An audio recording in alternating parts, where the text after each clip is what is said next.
만약 여러분의 나이가 이미 건강 수명을 넘어 80세에 이르렀다면 어떻게 사는 게 바람직할까요? 지금은 100세 시대라고 할 만큼 수명이 길어진 것은 기쁜 일일 수도 있겠으나 실은 조금 걱정되는 점도 있습니다. 왜냐하면 많은 고령자들이 오래 살아야 한다는 강박에 사로잡혀 있기 때문인데요. 여러분은 다음 문항을 보시면 어떤 생각이 드시나요? 사실은 먹고 싶지만 건강에 해롭다니까 참는다. 몸을 움직이기 힘든데 건강을 위해 무리하여 운동한다. 효과를 느끼지 못하면서도 오래 살려는 마음에 계속 약을 먹는다. 전부 맞는 이야기라고 생각되시나요? 나이가 들수록 건강에 해로운 건 피하고 건강에 이로운 것은 꾸준히 실천하는 게 당연하다는 생각이 드는데요. 하지만 건강을 위해 했던 이러한 일들이 80세가 넘은 사람이라면 전부 자제할 필요도 무리할 필요도 없다고 합니다. 그래서 오늘은 우리의 일반적인 상식과는 다른 이야기를 해보려고 합니다. 80세의 벽이라는 책이 있는데요. 저도 50대인데다 부모님 두 분 모두 80대시다 보니 관심이 가더라고요. 그래서 이 책을 읽어보니 지금까지 부모님을 대했던 저희 태도는 순전히 내 관점이었구나 하는 반성을 하게 됐습니다. 또 일반적으로 알고 있었던 상식을 뒤집는 부분들이 많아서 앞으로 노후를 생각해야 되는 우리 50대, 60대 분들에게도 도움이 되겠구나 싶어 이 책을 소개해 드립니다. 현재 남성의 평균 수명은 82세, 여성은 88세입니다. 이 평균 수명은 앞으로 점점 더 증가해서 인생 100년, 100세에 가까워질 것입니다. 그렇지만 아무리 오래 살 수 있다고 해도 건강 수명이 늘지 않으면 누군가의 손길을 필요로 하거나 침대에서 생활해야 하는 기간만 길어질 뿐입니다. 그 기간은 현재 남성이 9년, 여성이 12년입니다. 건강하지 못해도 오래 살고 싶다라고 생각하는 사람도 있을 테지만 가능하면 힘차고 건강하게 살아야 됩니다. 80세 이후는 70대와는 완전히 다릅니다. 어제까지 가능했던 일이 오늘은 안 되는 상황을 수없이 맞닥뜨립니다. 컨디션 난조를 겪는 일도 잦아집니다. 무거워서 드는 것조차 못하게 되는 암담한 순간을 맞게 되는 나이입니다. 또 치매인가 라는 생각에 자신감을 잃는 일도 있을 겁니다. 리모컨을 어디에 뒀는지 기억조차 없는 당황한 상황을 자주 겪기도 하는데요. 배우자나 가까운 사람의 죽음을 경험하면서 하루아침에 고독이나 절망에 사로잡힐지도 모릅니다. 순식간에 생로병사의 거대한 벽이 거친 파도처럼 덮쳐오는 것이죠. 이처럼 80세의 거대한 벽을 제대로 넘지 못하면 노년의 생활은 말 그대로 지옥이 되는 건데요. 반대로 말하면 우리가 이 80세의 벽을 잘 넘게 되면 행복한 20년의 노후를 보낼 수 있다는 얘기이기도 합니다. 여러분은 행복한 노후와 불행한 노후, 어느 쪽을 선택하시겠습니까? 오늘은 이 책을 바탕으로 80세의 벽을 잘 넘는 방법을 6가지로 나눠서 소개해 드리겠습니다. 80세의 벽을 넘어서는 방법 첫 번째, 자식보다 배우자가 낫다. 나이 들어 함께 여생을 보내고 싶은 누군가가 생긴다면 재혼도 행복의 선택지 가운데 하나가 될 수 있는데요. 하지만 재산이 있는 부모라면 자녀들이 재혼을 반대하고 재산이 없는 부모라면 자녀들이 축복한다고 합니다. 왜 그럴까요? 재산이 있으면 어차피 상대방의 목적은 재산이니까라며 자신에게 돌아올 유산의 몫이 줄기 때문에 반대하고, 반대로 재산이 없으면 좋은 사람을 만나서 참 다행이에요. 외롭지 않고 행복한 노후를 보낼 수 있겠어요라고 한다고 합니다. 하지만 머릿속 한구석에는 부모님의 돌봄을 기대하는 계산도 들어있기 때문이죠.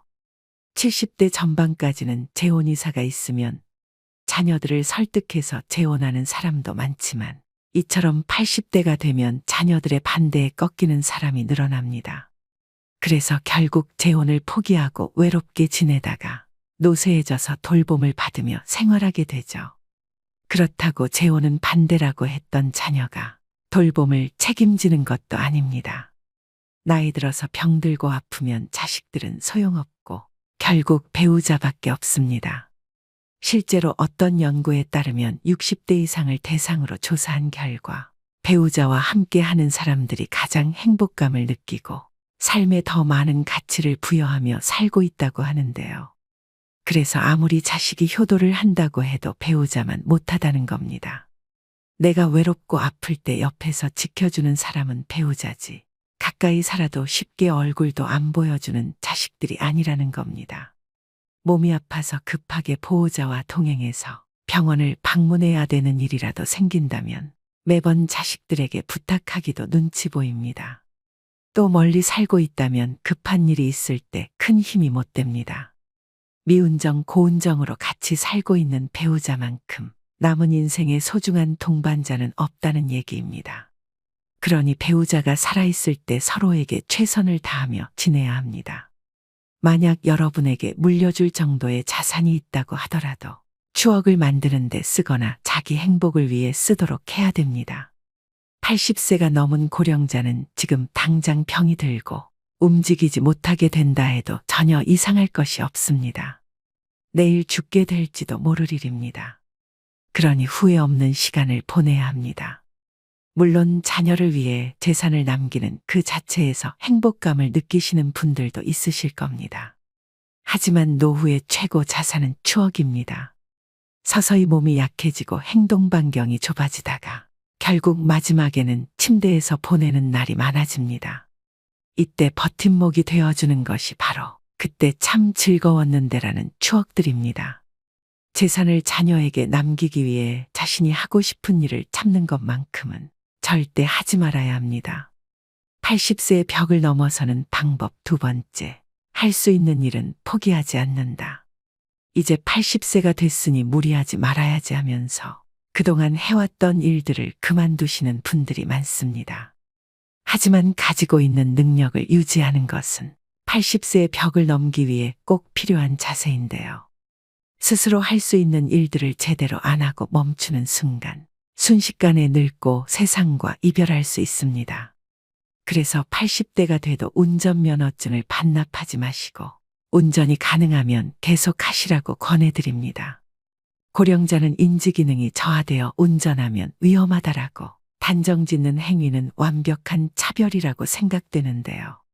20살 대학생이 고급 외제차를 타고 고속도로를 폭주하다가 사망사고를 내면 큰 뉴스거리가 되지 않지만 80의 남성이 경자동차로 아내를 병원에 데리고 가다가 사고를 내면 비난을 받습니다. 실제로는 24세 미만의 운전자가 사고를 내는 비율이 더 높은데도 고령자에게만 위험 딱지를 붙이고 있습니다. 80대가 교통사고를 내면 언론에서는 큰일이라는 식으로 기사를 냅니다.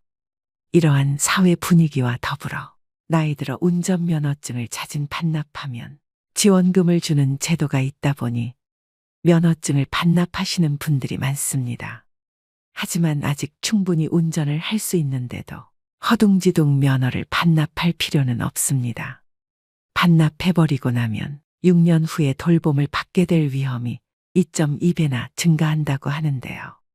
이처럼 건강을 위해서라도 가능하다면 운전을 계속 하셔야 됩니다. 운전뿐만 아니라 80대에도 배우고 싶은 것이 있다면 적극적으로 배우셔야 하고요. 건강한 노후 생활을 보내는 가장 중요한 방법 중 하나가 노후에도 배움을 지속하는 건데요. 80세가 넘었다고 집에만 계시는 것은 수명을 단축시키는 가장 안 좋은 방법입니다. 마음 맞는 친구를 만나든 취미 생활을 즐기시든 무언가에 흥미를 가지고 몰두하시는 것이 좋습니다. 80세의 벽을 넘어서는 방법 세 번째, 참지도 말고 무리하지도 말자. 80세가 넘어 사망한 사람을 부검하면 대부분 몸에서는 암이, 뇌에서는 알츠하이머 병변이 발견된다고 합니다. 하지만 생전에 이러한 사실을 몰랐던 사람도 적지 않습니다. 나이가 들면 몸에 여러 개의 병의 씨앗을 지니고 살아갈 수밖에 없습니다. 병의 씨앗이 언제 싹을 틔울지는 아무도 알 수 없는데요. 오늘은 건강하다가도 노년에는 당장 내일 환자가 되기도 하고 눈을 뜨지 못할 수도 있습니다. 그렇기 때문에 80세가 넘으면 현실을 그대로 받아들이고 내일 당장 생이 끝난다 해도 후회가 남지 않는 시간을 보내시는 것이 가장 중요한데요. 80 이후 참거나 무리하지 않기는 후회 없는 노후를 만드는 가장 중요한 방법입니다. 저희 어머니는 맵고 짠 자극적인 음식을 좋아하시는데요. 건강을 생각해서 제발 드시지 말라고 잔소리를 많이 하는데 그때마다 먹고 싶은 걸 먹지 못하시니 스트레스를 많이 받으시더라고요. 이렇게 건강을 위한다는 명분으로 나이가 들어서도 먹고 싶은 음식을 참는 사람이 많습니다. 소식하고 달고 짠 음식을 피하고 기름진 음식을 자제하고 비만은 건강을 해친다는 사고가 사람의 상식이 되었는데요. 이런 얘기는 60대까지는 건강을 해치는 원인이 되기도 하지만 80세를 앞두고 있다면 이러한 생각은 일단 접어두셔야 합니다. 고령자는 장기 기능의 저하로 식욕이 증가하는 경우가 있을 수도 있고 먹고 싶다는 욕구는 몸이 필요하다는 것이니 입에 당기는 음식은 마음껏 드셔야 됩니다. 체중 관리한다고 굶거나 식단 관리하지 마세요. 살이 좀 찐 사람이 오히려 더 오래 산다는 통계도 있습니다. 먹고 싶은 음식을 참으며 체중 조절하기는 스스로 수명을 깎는 행위입니다. 채식이 좋다고 매일 풀만 드시지 마시고요. 나이 들수록 단백질 섭취가 가장 중요하기 때문에 고기를 많이 드셔야 합니다. 그럼 여기서 술이나 담배는요? 라는 질문이 되돌아올 수 있는데요. 술도 드시고 싶으시다면 몸에 주는 부담을 생각해서 저녁 반주를 즐기는 정도가 현명합니다. 지나친 음주로 몸을 제대로 가누지 못해 넘어지면 낙상으로 골절되어 한순간에 늙어버리는 비극도 적지 않기 때문입니다. 또 의외라고 생각할지 모르지만 담배의 폐해는 나이가 들수록 줄어드는데요. 실제 흡연으로 단명하게 된 사람은 고령이 되기 전에 사망하기 때문입니다. 즉 담배를 계속 피웠는데도 80세까지 산 사람은 앞으로 금연하든 흡연하든 수명에는 큰 차이가 없다는 뜻입니다. 또 80대를 목전에 두고 운동을 열심히 하는 것도 아무런 도움이 되지 않습니다. 오히려 무리해서 운동하다 체내에 활성산소가 만들어지게 되면 노화를 촉진할 수도 있는데요. 80세 이후에는 그냥 30분 정도의 가벼운 산책 정도면 충분합니다. 80세의 벽을 넘어서는 방법 네 번째, 건강검진을 받지 말자. 지금 80대는 건강검진 초기 세대로 건강검진을 절대시하는 경향이 있습니다. 물론 건강검진은 60대 정도까지는 큰 도움이 되겠지만 80세가 넘은 고령자에게는 그다지 도움되는 것이 없습니다.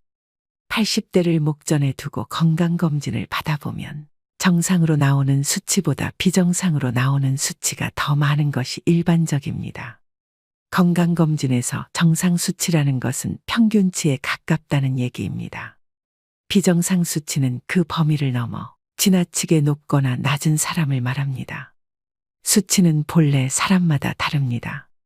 우리가 이 평균의 함정에 빠져서 사는데요. 체질이나 환경에 따라서도 다르고 나이에 따라서도 다르며 체형이나 생활 습관에 따라서도 다릅니다. 어디까지가 정상이고 어디까지가 비정상인가가 문제가 아니라 정상치라도 병에 걸리는 사람이 있고 비정상치라도 병에 걸리지 않는 사람이 있다는 겁니다. 80세가 넘어서도 문제없이 사는 사람은 그 자체가 건강하다는 증거입니다. 다시 말해서 정상이라는 증거죠. 그런데 의사가 환자를 보지 않고 수치만 보고서 진단을 내린다면 어떻게 될까요? 정상치에 맞추도록 약을 처방한다면 답은 명확합니다. 환자는 지금의 건강과 기력을 잃게 됩니다. 몸 상태가 그 수술을 견딜 만큼 건강하지 않은 상태에서 수술을 하니 암세포는 없앴더라도 건강이 나빠져서 그때부터 누워서만 지내게 되는 거죠. 특히 80세가 지난 고령자는 수술할 필요가 없습니다. 나이가 들면 들수록 암은 진행이 느려지고 쉽게 전이되지 않기 때문입니다. 그렇기 때문에 허투루 손 떼기보다는 지켜보는 편이 낫습니다. 사실 발견하지 못했을 뿐 훨씬 이전부터 암을 지닌 채 살아왔고 앞으로 서서히 진행되겠지만 한순간에 나빠지는 일은 거의 없기 때문입니다. 아시다시피 암 치료는 간단하지 않습니다. 수술이든 화학치료든 몸에 심각한 부담을 줄 수밖에 없는데요.